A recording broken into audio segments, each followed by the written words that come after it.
KC Laboratory. Sponsored by Emprise Bank.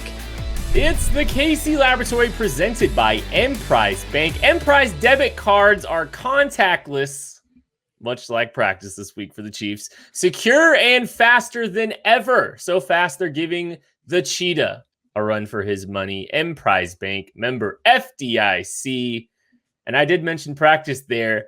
Boys, practice is starting. I am so excited. We're so excited. Some of us at KCSN will be there this weekend, including my dear pal. Find him on Twitter at Chief in Carolina. Matty, I am going to give you a hug when I see you.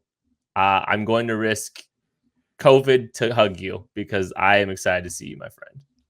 I am glowing with excitement to see you as well, kid. Like, I could not be any more excited to see you, BJ, Tucker, anybody else that might decide to come to camp on Friday, on Saturday. And the whole time, this is the only bad thing. The whole time, I'm just going to be thinking in the back of my mind, man, I wish my dear pal Craig could make it out here to see us this time. But buddy, how are you doing? I know you're sad to miss it, but you know, you got some important things going on, so I'll forgive you this time.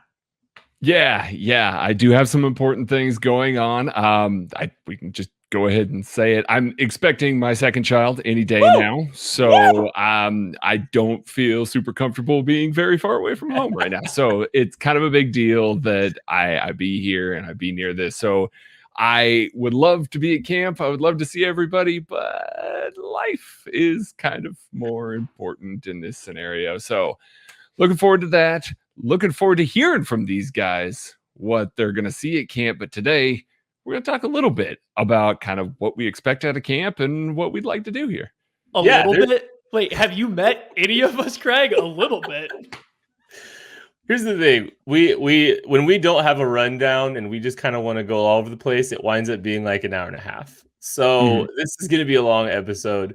Craig, I do want to say, man, it's good to have the news broken. It's been really fun to, like, me and Craig have been going through a lot of life things at the exact same time. And so he's been someone to share all the experiences that I've had and vice versa. So it's been really nice. So yes, congratulations. I'm super excited for you, my friend.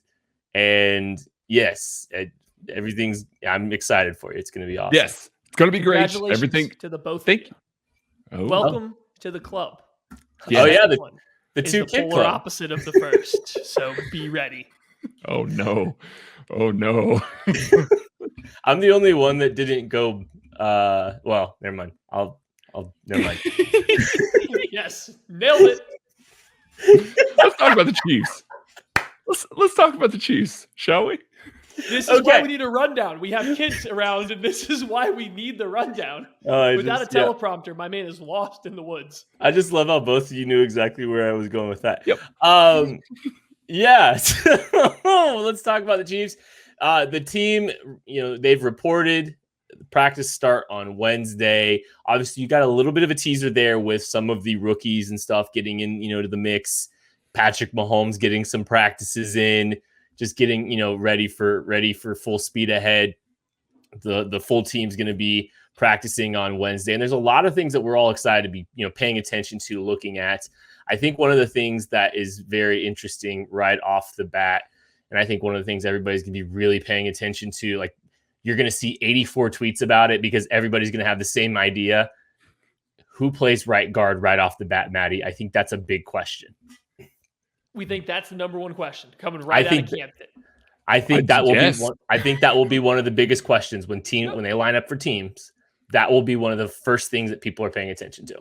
Yeah, I think that's definitely going to be one of the first things for sure. Because right now we just got the news that Kyle Long was placed on the PUP list, the PUP list. So he's going to count. And you guys can correct me if I'm wrong, because this is not my wheelhouse. But he counts towards the 90-man roster for this. Correct. But he is not going to be participating during training camp at all right now. Correct. So you are going to be looking at LDT, Andrew Wiley, Trey Smith maybe kind of competing for this right guard spot. And so the highest thing on everyone's mind right now is simply just going to be who's going to come in, who's going to take this role, whether it's, this first week, who's going to start out in that role. I think it's going to say a lot if Trey Smith, newcomer Trey Smith, comes in and takes that spot right away, being new to Kansas City and the new starting right guard. Craig, what say you? Yes. Yes, we're just going to hit this right off the bat here. Yes, Trey Smith came to Kansas City, just like our good pals at Macadoodles need to come to Kansas City. They will protect your liquor selections, just like Trey Smith is going to protect Patrick Mahomes if he gets the chance. We're all excited about Trey Smith. We love the pick in the 6th round. Not your typical 6th rounder. I do expect that this guy is going to play a lot. He's going to contribute very early, especially with the Kyle Long injury and him being on the PUP list. This is Trey Smith time. He's going to hit some fools. Now, obviously, not this week, but in the future, he's going to hit some fools so fast your head will spin just all the way around in a 360, like this week's Liquor of the Week. 360 vodka. Get it at Macadoodles and get a Macadoodles to Kansas City, just like Trey Smith. Roger at info@macadoodles.com. Get a hold of him if you're a franchisee. Let's get one. Absolutely. Go ahead, Let's Kent. do No, it. get in there, Kent. Tell them all about Trey Smith. Oh, well, I mean, Trey Smith, he's a very fascinating story. Obviously, there's been so much mystery surrounding him for the last couple of years with all of this. And this is a guy that, to what Craig has spent a lot of time talking about this entire offseason, a guy that could maybe signal a potential shifting away from some of the blocking schemes that the Chiefs have typically employed. So, watching him and his involvement early on, getting in the mix, he's looked great in all the photos that we've seen to this point. Like, it looks like it. I mean, he looks ready to roll. He looks ready to go and compete and take this job and take this opportunity and run with it. And sometimes that's just how it works with some of these younger guys, even some of these day 3 picks, some of these undrafted free agents. Opportunity is critical for a lot of these guys. And Trey Smith is one of those guys that, is going to get an opportunity. And you know what, Maddie? There could be some opportunities at the defensive end position because I don't believe we know for sure if Frank Clark has reported quite yet, right? I am not sure. I haven't heard that he has. I know Andy Reid said that he was expecting him to be there. He seemed to have no, questions about Frank Clark showing up. But up until this point, I don't know if he has. I have not seen anything. So I'm going to have to go out on a limb and say I don't think he's there at this point in time. So if he's not there, I mean, who knows what that room's going to look like. If you get out there with no Frank Clark, I have no clue how that defensive end room is going to look, starting off with your first team reps, when you start going through team, or just even, segment drills when you have offensive line versus defensive line. Is Chris Jones going to be a full-time defensive end? Are they just going to be cycling in the young guys like Mike Dana, Joshua Kane? Like, what is their plan going to be if Frank Clark's not there? Who's getting the reps? I do imagine throughout this camp, we see a lot of Chris Jones at defensive end, and don't read too much into it just because it's at camp. I just think he needs more reps at defensive end than he does defensive tackle. Conversely, Jerron Reed needs as many reps as he can get at defensive tackle right now because he's new to the team. So just because you see Chris Jones exclusively play defensive end, if that happens at training camp, don't fear that he's never going to play on the interior once the regular season starts. Well, when you look at camp, when you look at, early installs, what are you doing with your early installs? You're probably seeing a fullback. You're probably seeing a lot of that base personnel. Those are the situations that you're probably going to see Chris Jones playing defensive end. So, if the Chiefs aren't working in sub packages a lot early on in camp and they're really working with some of their base looks, Chris Jones very well could be a situation that you do see Chris Jones lining up a lot of defensive end too, Greg. Yeah, absolutely. Especially since the OTA camp was largely a passing camp, they are going to want to work a little bit of the run game. Obviously, they were doing it on bags. I know. Everybody hates the run, but let me talk about. I wrote about it this offseason. So, you normally write about defense, and we know how that goes. No, see, listen, I just write about the things that nobody cares about. I do think that they're going to get that work in though, because they did run it on bags, and so they need that level of communication with an offensive line that's all new faces, essentially. So you need this group of guys to be able to communicate well and be able to run through that sort of stuff. And the best way to do that could be getting some of those 21 personnel looks, some of those 12 personnel looks that we talked about a little bit last week when we talked about the tight ends. You're going to see a little more heavy personnel that works for the defense as well. Like they said, Chris Jones is out there. probably going to play a lot of defensive end, but that also gets you a look at some of these linebackers that we're also looking so forward to here. Get Nick Bolton on the field as that Sam role. Get Willie Gay some more reps. We know these guys need the reps next to Hitchens, hearing that voice, calling everything out, knowing what's coming for the guy that's actually calling the defense. Those linebackers definitely need those reps, Matty. They do. I wanted to go back to Chris Jones just real quick. For me, one of the biggest things that I want to watch, I want to see the one-on-one drills from Chris Jones, not so much the team stuff. Because I'm with Craig. I do think you will see a lot more just run stuff in a lot of the team drills. I think you're going to see a lot of time in teams, defensive linemen aren't going 100%. Same with offensive linemen. It's a long day. Other than Frank Clark. Other than Frank Clark, who occasionally makes an offensive tackle like Eric Fisher mad at him or something. But yeah, most of the time, these guys aren't going 100% every play because you can't really hit like the quarterback or anything. So, they try, but they don't always give it 110%. But in those one-on-one drills where it's schemed up that Chris Jones isn't really just going to be bull rushing an offensive tackle every single play. They're working on speed rushes. They're working on some counters or hand tech. Meek, I want to see how he looks in those versus Orlando Brown, versus Mike Rimmers, versus Lucas Niang, all these different levels of competition, because I think that's going to go a long way into seeing if he can really stand out there during the regular season, and probably will show me more than it will during the team period, watching those one-on-ones. But as far as the linebackers go, hey, listen, you want to get Nick Bolton out there as much as possible, but what I want to see Willie Gay. I want to see Willie Gay flash and pass coverage. That's what I care about. I don't care about what the linebackers are doing in the run game at training camp. It's good stuff. Like, they need to work on it. Don't get me wrong. But what I want to see personally, and this is just a selfish one, I want to see Willie Gay run around the field making plays on the football, because that's what the second level of this defense has been missing for too many years now. Yeah, that's absolutely the case. We need that athletic linebacker, and you need for him to earn the trust of this coaching staff to be out there. We saw it in the Denver game last year. We saw glimpses of it in other games last year.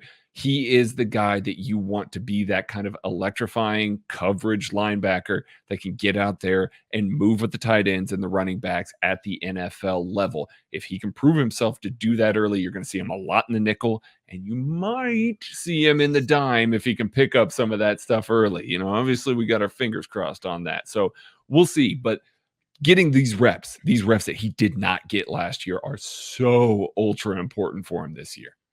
They've invested, early draft picks in this linebacker position the last couple of years. Willie Gay, I think, is the hope to really improve the coverage level of that defense. I think Nick Bolton's the guy that could eventually be the green dot for this defense, and a cheaper option at that with Anthony Hitchens.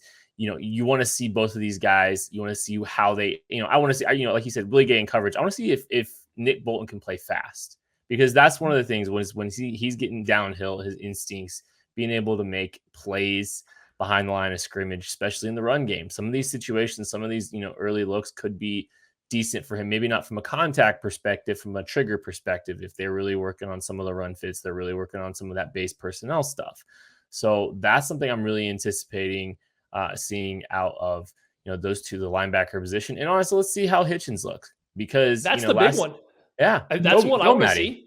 Yeah. No, I just want to see, does Anthony Hitchens look different than he has in years past? Like, there's been 2 times now have come up where he said he's entering this camp, this, off-season workout program lighter than he has in years past, because he understands some of the, things holding him back from last season, specifically in the Super Bowl. He thinks being a little bit lighter, a little bit quicker as the season goes on, better in coverage. That's where the NFL's going. He sees all these things. He said it. So does he look different out there? Is he still going to be a guy in camp that's kind of zone dropping? He's covering some running backs, doing okay at it. Or is he going to be noticeably quicker, noticeably faster? Will he show up and now start making plays and man-to-man coverage while at camp? I mean, that would be a great sign for the Chiefs. We talk about hopefully Willie Gay, learns enough to take over the dime linebacker role. I agree with that. But also, my backup plan to that is Anthony Hitchens is able to stay on the field in the dime personnel package, because I would rather see him out there calling the defense, as long as he can just provide some quality coverage in spots. If he comes in lighter and can do that, I mean, that's 2 thumbs up from this whole offseason period for me.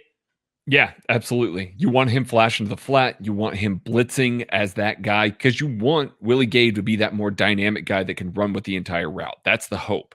Anthony Hitchens, all he's got to do is be able to flash the flat, drop in those hook zones and widen the hook zones a little more than we've seen from him in previous years, and then continue being the blitzer that he is. He is a fantastic blitzer. So he is good in those roles on the field. You just want to see that expand a little bit. If he's a little lighter, maybe we see it. This is really the contract year for Anthony Hitchens. I know he's under contract next year, but this is the next year the Chiefs can very easily get out of his contract, and they have 2 high draft picks in that linebacker room with him. A lighter Anthony Hitchens playing better football makes their decision a lot more difficult. It could be really fascinating to see how that group shakes out. Matty, I want you to give me something you're excited to watch, something you're looking for, something you're interested in when we all get out to camp. What are you excited to look at? Man, there's so many options here. We've run through a lot of the defense, so I'm just going to stick to the defensive side of the ball right now. I don't think you can gain much from watching safeties in training camp. I don't think there's going to be a lot there, so not need to go in there too much. But the cornerback position, like, just how's that shaking out? How are these guys handling some wide receivers that are pretty good on one-on-one drills? One-on-one drills are specifically, kind of slanted towards the offensive side of the football. But if Mike Hughes, is he out there making plays? Is DeAndre Baker? Like, who's making the big time plays in these one-on-one periods for the Chiefs? Is that carrying over to the team periods? Who is the first slot corner go out there? I'm interested to see how this slot cornerback room shakes out. Most importantly, I want to know which cornerback, not named L'Jarius Sneed, is going to show up to make big plays. Who's going to go out there and make plays on the football? Because the Chiefs are missing that outside of one guy. Yeah, that's my biggest question of all of camp right there. Who we know that Steve Spagnuolo plays a best 5. Like, he's going to play the best 5 guys. And sometimes that's going to be 3 safeties and Tyrann Mathieu going to kick down in the slot. And I could see that happening. It happened in 2019 when Juan Thornhill was fully healthy. Could definitely see that in the nickel, and that kind of alleviates that tells you, you got Ward, you got Sneed on the outside, and you just go from there. But what if Mike Hughes is cracking that best 5, getting some of that run in there? What if Devin Key is the guy that's cracking that best 5? What if DeAndre Baker's cracking that best 5? And now you see L'Jarius Sneed kicking inside. That's going to tell us a lot, even though there's not a ton that you can read from that because it is so slanted to the offense. That rotation can tell you a lot about what Steve Spagnuolo thinks of these guys and where he sees the position going in the future. And, maybe give a hat tip to some of those guys that we've seen kind of rotate in some of these pictures. Be that guy going forward from day one of camp. I wrote this week about just kind of the bargain bin that is the Chiefs cornerback room, and Brett Veach has not had to spend much of anything at that position to cobble together the group that he has. And on paper, there's so many interesting stories at the cornerback position. DeAndre Baker, former first-round pick. Chiefs could have, I believe, 3 years of club control over DeAndre Baker if he's able to pan out this year. Then there's Mike Hughes, the guy that they traded in a late-round pick swap, another former first-round talent. How do these guys get into the mix here, and which one, if either of them or both, who's stepping up of that group? Because on paper is great, but the Chiefs need one of these guys to play up to their draft pedigree. Mike Hughes, I know everybody's talking about DeAndre Baker, and I'm rooting for DeAndre Baker because I think getting 3 years of club control of a guy like DeAndre Baker would be really helpful for this football team. But Mike Hughes is the one I'm really interested in the most, and the one I think could move the needle the most at this juncture. He's kind of had an injury-riddled career. He's only played in 24 games. He's played less than 1,000 snaps of football on the defensive, on defense. There's only one cornerback on this entire Chiefs roster that has played more than 1,000 snaps on defense in their career, and that's Charvarius Ward. Mike Hughes is close. I know, right? I know. It's crazy how little experience and how little this team has invested in the position.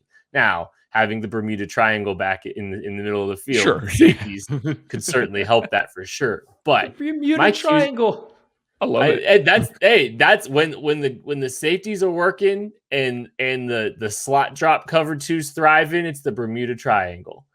Yep. But outside, there's question marks. Mike Hughes, though, Matty, what if the Chiefs get the best version of Mike Hughes? How does this transform this defense? I don't think we know what the best version of Mike Hughes is yet. That's I mean, true. he was True, in a position. No, he played for the Minnesota Vikings that they've cycled a lot of cornerbacks through there, a lot of high-end draft picks, a lot of guys with talent, but they haven't particularly gotten guys with Mike Hughes' skill set and found success. That, the McKenzie Alexanders went through there. These guys aren't the prototypical, Mike Zimmer cornerback. He likes big, long, fast guys that play physical at the line of scrimmage, can carry guys deep playing zone coverage, but he doesn't really ask these guys to do a whole lot of breaking down, mirroring receivers. They kind of stick to their zones and playing in a vertical plane. Mike Hughes, that wasn't ever his best game. His best attributes are his footwork and his change of direction ability, and then the ball skills when he can see the ball. They were asking him to play in a way that didn't kind of align with what he does best. Now coming over to the Chiefs, I'd say if you put him on the outside, you're going to run into some of the same issues. It's not geared towards what he does best, but you put him in the slot, you allow him to, not have to worry about carrying routes vertically, just worry about mirroring slot receivers off the line of scrimmage, keeping his eyes on the cornerback, trying to break down on anything coming underneath. I think that's where he can thrive. So the best version of Mike Hughes is a quality cornerback. You're getting a guy that can come close to replicating Kendall Fuller's similar role when he was just playing slot corner, not when he was playing safety, but when he was playing in the nickel. That's the type of player that I think you're getting. Not in the best size, not necessarily the fastest, not necessarily the best athlete, but he's just got a good feel for coverage when he's playing in this limited role. So I think that's what you're hoping you get out of Mike Hughes if you can develop him throughout the year. Do you remember what we said about Kendall Fuller playing in the slot for the Chiefs? Struggles to carry vertically. And guess what? Steve Spagnuolo did a good job of covering that up, particularly early on before Kendall Fuller got hurt there. And I mean, we could do all this quarterback talk, just in time for Brett Veach to trade for Xavier Howard. But we can talk about that, if that happens. Let's let that one simmer. Maybe that's a Friday conversation. We can let this unfold a little bit more. But Craig, I want to know something you're excited to observe with training camp, a storyline, just something you're excited about. What are you looking for? I'm really looking at the third string quarterback. I think that's a real no, not at all. Nobody cares. Like that's wow. I actually kind of care. No, let's go around Really? the horn. Who's winning Offensive. the third string quarterback spot, Craig? Shane Bichelle. Okay. There is none because they're only carrying 2. Yeah, they typically have carried 2 lately. So there's your answer. All right, that's why I said third string quarterback. No, wide receiver 2. That's arguably the most important battle that we need to see out there. McCole Hardman talked about in his presser today that he had made strides, that he really worked hard on route running and being dialed in with what Patrick Mahomes and the offense really want out of him. And that's very important. We've talked about that plenty, and we don't need to really belabor that point. We want McCole Hardman to come out and be that best version of himself. And you want to see that. And I think he's going to get the first crack at doing that because they've invested a lot of time, they've invested a lot of effort, and his athletic profile is such that he is a guy that you would like to see claim that wide receiver 2 role. Now, obviously, it's not going to be as the X receiver, this Sammy Watkins guy or anything like that, but you do want to be able to see him as a productive guy that can work out of the slot, maybe work off the line of scrimmage a little bit. He's competing with Demarcus Robinson, Byron Pringle, lots of guys that have been in the system, knows Andy Reid's system really well. McCole Hardman is that guy that's running with the ones consistently, snap after snap, deep into practice. Then I think you'll start to see that maybe Andy Reid is liking what they're seeing out of him and liking what they're seeing out of his route tree. Well, and it can be a give and take too with Andy. We talk about how McCole Hardman is not a traditional X-type receiver, but maybe Andy adjusts some things like we've kind of talked about at times this offseason to help accommodate the skill sets of a McCole Hardman. And some of that stuff just comes very organically within this offense because the Chiefs love to isolate Travis Kelce on the backside of formations with those X or Y ISO looks. It can very organically lead to McCole Hardman being lined up, protected in a bunch off the line of scrimmage and things like that. So it's going to be interesting what they give and take because Andy will try to, if he sees, McCole being able to take that next step and increase his role a little bit, he'll find ways to accommodate the skill sets of a McCole Hardman. He plays to his players' strengths so well. He always has. And if McCole takes that step and has taken that step this offseason, they'll be creative with how they're able to utilize him, utilize this offense, get him the ball. And it won't be just stuff behind the line of scrimmage, hopefully, this year, Matty. Well, to play devil's advocate, I'm just going to base this on what Mike Kafka said on a podcast earlier this offseason. The Chiefs don't try to make everybody do everything. Their whole goal is they're trying to find guys that are good in specific roles. So with that in mind, I don't think whoever wins wide receiver 2 or 3 matters, because they're both going to play about the same amount of snaps throughout the year. Yeah. Like, there's going to be plenty of situations where you simply can't put McCole Hardman on the field, because like we said, he's not an X wide receiver. His blocking, generally speaking, isn't that good, especially compared to somebody like Demarcus Robinson or Byron Pringle. Like, there's just too many scenarios where McCole Hardman can't be your wide receiver 2 based on his game. And that's not necessarily a knock. That's just his game isn't suited to doing some of this stuff. You're not going to throw him red zone passes. You're not going to put him out there when you're trying to run out the clock, stuff like that. You might put Demarcus Robinson out there. There's going to be other times where it makes no sense to put Robinson out there and McCole Hardman makes sense. So to me, wide receiver 2 and 3, it doesn't matter. They're going to both be out there. They're both going to play about the same amount of snaps. I'm interested to see who's next. And I think I wrote about this earlier this week. Whoever wins that wide receiver 4 spot, they're going to see a fair amount of snaps. I mean, that's been McCole Hardman these last couple seasons. He's been the guy as the 4th wide receiver, and we've seen how effective he's been in spots. It hasn't been consistent week in and week out, but you see that 4th wide receiver for the Chiefs have these big games, have these stretches where they actually matter. So is that going to continue to be Byron Pringle, who's had success there in the past, or somebody like Antonio Callaway going to push him? Is Marcus Kemp, Cornell Powell, like, who's going to be that guy that gets to come in and have that occasional game where he gets to, go off because so much attention is on Tyreek Hill, Travis Kelce, McCole Hardman, if he's starting to pick it up this season? That's where my eyes go to at the wide receiver room for, just like I said, that wide receiver 2, 3. It's just a toss up in the air as the season goes on. Sure. It's a definition by, wide receiver 2 and, targets, yards, things like that. It's just a loose definition there, but I agree with Matt. I think Cornell Powell, this is a big camp for him. They're going to pull a lot on his plate, and I think you're going to see that early. I mean, I want to see how he grows during camp, because we've seen time and time again rookie wide receivers come in, and it takes a little bit of a time to adjust to what Andy Reid wants. It's a complex playbook. There is, even if it's not, you got to learn everything, it's still complex. There's still a lot on your plate as a wide receiver in this team. We like Cornell Powell a lot. I just want to see that growth from week 1, this practice 1, all the way through here, to see how he's fitting in, see that camaraderie, see that relationship with Patrick Mahomes. We're not asking him to step in and be the X receiver day 1. That's not what we're asking at all. But learn, grow, develop, and get those reps in, because the way that this wide receiver room's worked, there's going to be injuries. There's going to be guys that are maybe going through a little bit of a slumps. You got to be a guy that can step in and step up. I think that's really where Cornell Powell can be an impact this year. Well, it's crazy if you look at this year's draft class, the offensive players, every single one of them is kind of in a position where the Chiefs might need them. They might need them year 1.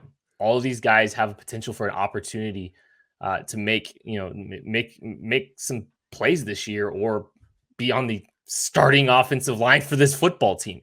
I mean, you look, Creed Humphrey, 2 of them penciled in right now to be center. Trey Smith very well could be the right guard. That's what I'm excited to see. I'm Sharpie and Creed Humphrey. Let's put him in Sharpie. And we didn't really answer this earlier because, we got going on some other stuff. Who do we expect to get, the first crack at right guard come training camp? This first day, first team period, who steps in at right guard? Is it LDT? Is it Andrew Wiley, or is it Trey Smith? Andrew Wiley could be the sneaky one just because of the veteran experience. That could be a sneaky good one. I don't think it's going to be LDT. I think it's one of Andrew Wiley or Trey Smith. LDT was running with the 3s.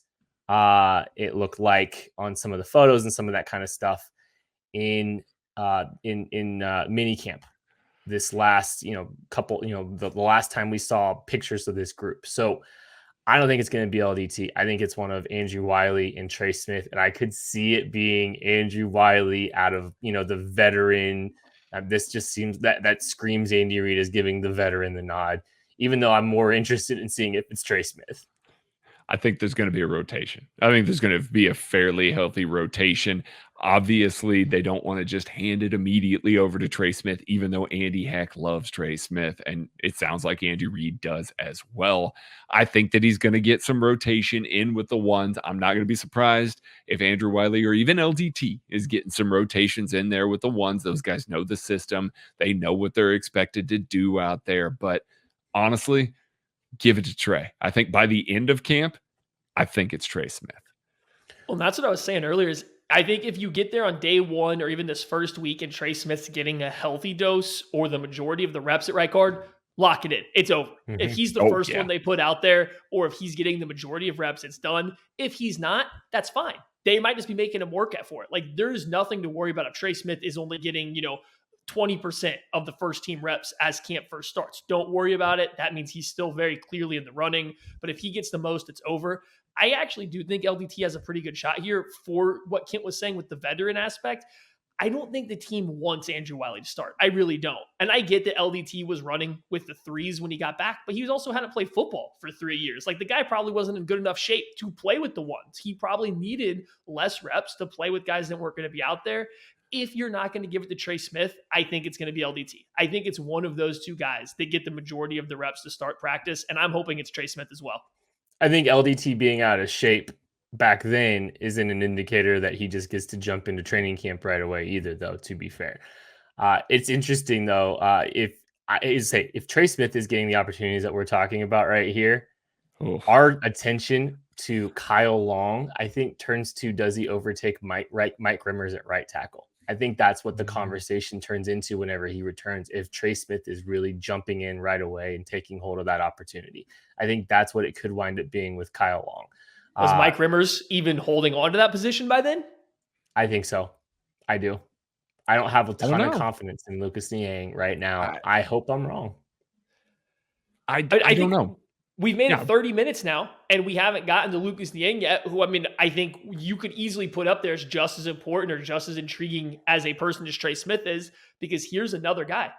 You're looking at a third-round draft pick that a lot of people said should go higher, that plays offensive tackle. Like, that should be a talking point. But for some reason, Chiefs fans' hype for Lucas Niang really peaked. He opted out. It kind of died off. And then it peaked really hard again right before the draft started. And everybody was a fan. And I don't know if it was the video of him coming out doing some of his left tackle drills or what. But it seems like some of the hype for Lucas Niang has kind of petered off.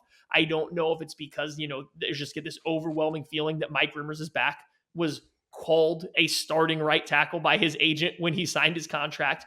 Whatever it may be, Mike Rimmers Lucas Niang hype has just died down in the Chiefs kingdom. So like when we get to camp, are we going to see him kind of push back against that and really start to shine? Or is he going to look like a guy that needs a year? Is he going to look like a developmental offensive tackle? I don't know. It's going to be very interesting to watch. And a guy that was coming off of an injury. That's the other part. Like, he had struggles with his hips and had to have surgery and then opted out. So, it's been a long time since he's played football, just as long as Laurent Duvernay-Tardif has played. So it's been a little bit of a journey for Lucas Niang. And I think because of the hype of Trey Smith, because of the hype of Creed Humphrey, Joe Tooney, Orlando Brown. There's so much to be excited about on this offensive line that I think all of a sudden we start to forget a little bit about Lucas Niang. And part of that's probably because the Chiefs are easing him in towards right tackle. It seems like he's been running with the twos, maybe a little bit of left tackle reps as well. Looks like he might be looking at that swing tackle role a little bit, but that's not to say that he can't come in and be that guy and play that position and look really good doing it. I did like that we got to see the offensive lineman walking down the hill. I thought that Lucas Niang looked a little bit better than we saw him look in OTAs. I think that is a positive indicator that he's ready to show up, really, really ready to work. It's just going to be, how does he look? How does he move? Is he going to be able to be a bully when the pads come on as well? We're going to see plenty of it. We're going to get 3 preseason games, and I bet you Lucas Niang is going to get some time out there playing some of these games. But it will be curious to see what he looks like in day one of the first camp reps that he's ever had. I have a take here, boys. I don't think the Chiefs will play 3 rookies along their offensive line, center to right tackle. And I think that's part of why maybe some of the hype around Lucas Niang is dying down a little bit, because there's been so much momentum for Creed Humphrey and for Trey Smith that it's like, there's no way this team's playing three rookies on one side of the offensive line. We're talking about this group being a strength, but right now it's a strength on paper. Similarly, there's a lot of interesting guys on paper on, center to right tackle, kind of the same way on paper. The cornerback group can be a little bit interesting. I think there's more options that are going to be more stable along the offensive line than the cornerback position for sure. But I think there's a lot of questions. And is this team going to play three rookies on one side of the offensive line? I think those are the questions that, that doesn't seem very likely. So you gotta kind of nudge one of them out, right? Like, I think that's part of how I look at it when I'm looking at the Lucas Niang situation a little bit. And I think he's in the LDT boat where he's been so far removed from football. It's going to take him a little bit more time to get back into the swing of things. I think he's behind the 8 ball. And I think Mike Rimmers is your starting right tackle for at least the first 8 weeks of the season. And he also hasn't played at the NFL level. Like, that's the other part. Yeah. Like, yeah. LDT has. Lucas Niang's got to adjust on a couple different levels. Well, and following that same logic too, if you were looking at the replacement for all these positions to kind of see who was there, if you're looking at center, you would have, Andrew Blythe, who hasn't played for the Chiefs. So that's a new system for him anyway. So Austin. Good job, Craig. I Craiged it. So that would be another new system for your center. So, does that really, it's better than a rookie in some ways, but he's still learning a new system. If you put in Lucas Niang, he's learning a new system. The only way you can cycle in the most recently experienced guy would be Mike Rimmers or Andrew Wiley playing at right guard or right tackle. Who do you feel better about playing? I think the general consensus is fans now have seen a little bit more hype or a little bit more excited to see the combination of Trey Smith and Rimmers versus Lucas Niang and Andrew Wiley. It just seems like that's the higher upside group. That's probably the, lower or higher floor group as well. So I get why people would lean that direction. I mean, and I get that as well. And Matty, you've said multiple times, regardless of how you really line it up, right tackle's probably the weaker link of the offense. Kyle Long, baby, just like I said in the summer. You did say Kyle Long, but I mean, that's probably the weaker link along the offensive line there. But you say Mike Rimmers knows the system. What if the system is changing? What if it's changing? Do you trust Andrew Wiley or Mike Rimmers to pick up a new system in one offseason? Oh man, I probably trust Mike Rimmers just because Mike Rimmers has done multiple. Andrew Wiley's been in the same system. I mean, he was with the Colts briefly, right? And then he's been in the same system since. Mike Rimmers has been multiple different teams, multiple different systems. Yep. All intents and purposes, he played multiple. I think he's a guy that could pick it up faster if that's the case. Probably, but we'll see. And maybe Kyle Long kicks out to right tackle if Trey Smith takes over that guard position. And if you started this show and then fast forward all the way to the end, it sounds like we talked about guards for 37 minutes of show. And I think that's a perfect way to end this show. One more thing I'm excited to see, though. Then fine. That would have been a perfect way to end it. It would have sounded like 37 minutes of guard talk for some people, but fine, Natty. Ruin the transition. Some of us are fans of the tight end position. Some of us want to see Noah Gray go out there and run routes. I want to see Noah Gray go out there. I want to see him in the NFL get a more full route tree and run it against these linebackers, against these safeties. I just want to see what he looks like. Are my expectations too high? Can Noah Gray not go out there and be NFL linebackers or NFL safeties on these routes, or can he do it? I think the Chiefs present a good kind of gradient of guys to offer coverage against them. If you made me put out a list of things I'm most excited to see, Noah Gray's one-on-one reps with the linebackers and defensive backs is easily in my top 5 of things I'm most excited to see. And I'm more excited about that than Cornell Powell, any wide receiver cornerback matchup. I just want to see what he can do versus NFL talent as a route runner, because that determines if he's going to be useful for the Chiefs this year or not. Especially since Nick Keiser on the NFI, so he will probably not be participating in the early going of this camp. So that means that you're going to have Travis Kelce, Noah Gray, and Blake Bell, the 3 guys that we kind of predicted were going to make this team. We're going to see that rotation pretty heavily. So I bet Noah Gray gets a lot more reps than he maybe would have if Nick Keiser was healthy and available. I also want to see him be more athletic than Jody Fortson on the football field. Well, guys, I think there's one thing we know about the Noah Gray situation. and that he is not going to be in the mix at right guard. That is going to do it for the KC Laboratory. Thank you so much for listening. Maddie and I will be out at training camp on Friday and Saturday. Look for the KCSN t-shirts so we can say thank you for listening, reading, watching, whatever you're doing. We are so grateful for you. We're so grateful for our partners Emprise Bank for making KCSN what it is today. That is it for the show. We'll catch you later.